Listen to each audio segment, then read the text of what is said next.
Pig-inaguraran na ang Balay Silangan o Reformation Shelter sa Bula, Camarines Sur.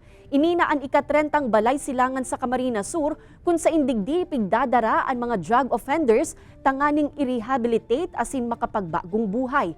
Makaliis ang turnover ceremony kan Reformation Center, nagkaigwanin signing of Memorandum of Understanding asin signature of commitment ang LGU officials, PIDEA, PNP asin iba pang ahensya kan gobyerno.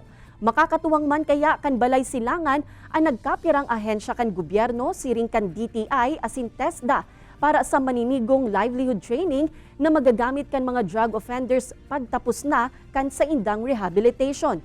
Sa ibong kaini 17 pa sa ng barangay sa Bula ang drug cleared na asin may tada pang 16 na barangay na piglalapigutan tanganing maideklarar ng drug cleared municipality ang bilog na banwaan.